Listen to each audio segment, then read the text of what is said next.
Well, good evening, good afternoon, good morning, whatever time of the day it is when you get to see this, I wanted to let you know that there's hope.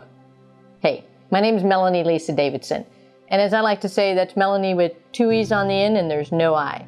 I am the youngest of 4 children.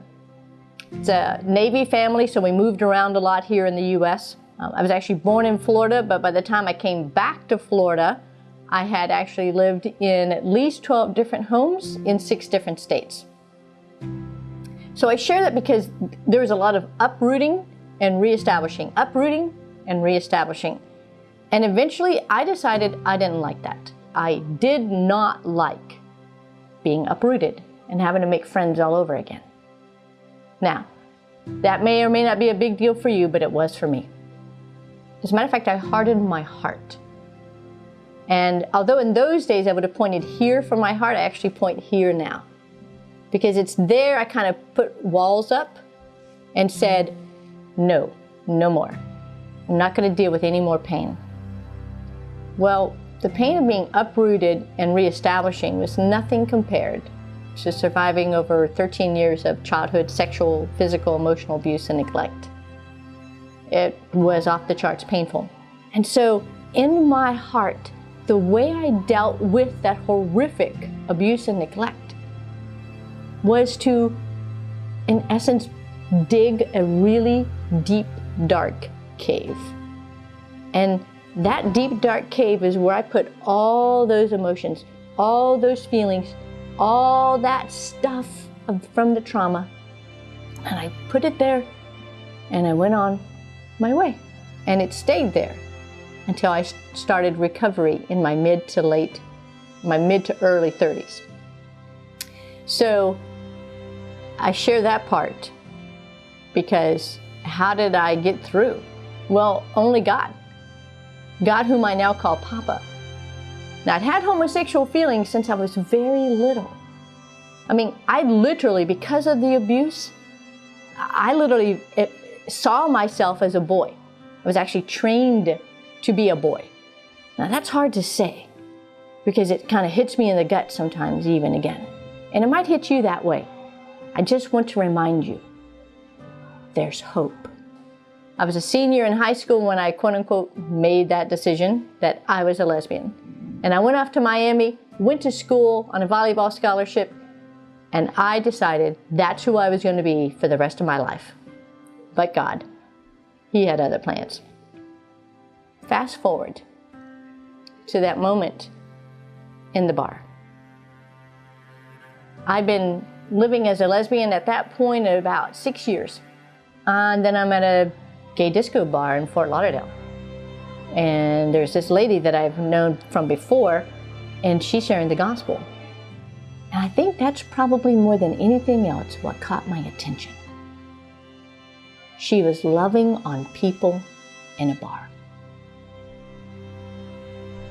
I wanted that. I wanted the peace she had. The shalom, that fullness that she had. She shared the gospel with me too. And on 23 December 1985, I became born again. It was amazing. It was glorious. It was off the charts fantastic. Until I realized my homosexual feelings were still there. I mean, it seemed like everything else had changed, but not that. And why not that? She hadn't promised that they would. I just assumed they would. I didn't have an answer. Now, I read the scriptures. I knew what it said. I wasn't taking anyone else's word. As a matter of fact, I told people, don't tell me what your opinion is. I've got to know for myself. So I did. I read, and I prayed.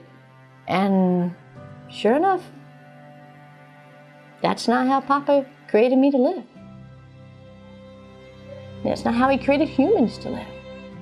I didn't know what to do with the homosexual feelings, so I kept it a secret.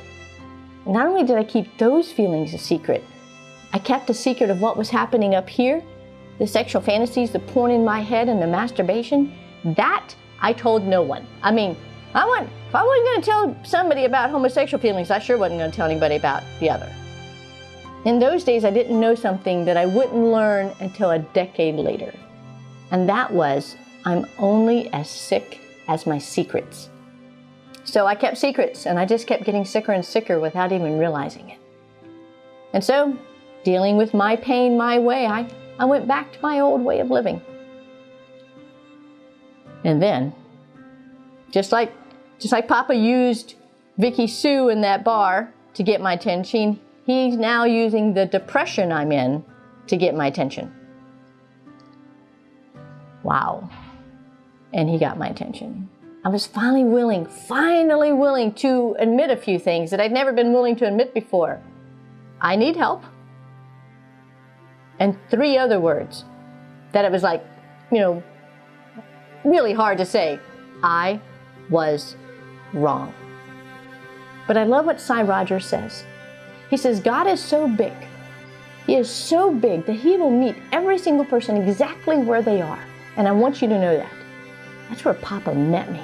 He met me in my anger. He met me in my pain. He met me in my helplessness. He met me in my feelings of being powerless to do anything, because that's how it felt. And he loved me. He met me there.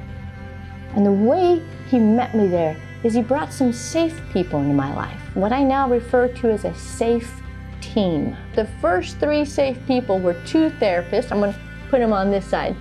And a pastor who eventually became my good adopted dad, he still is, on this side.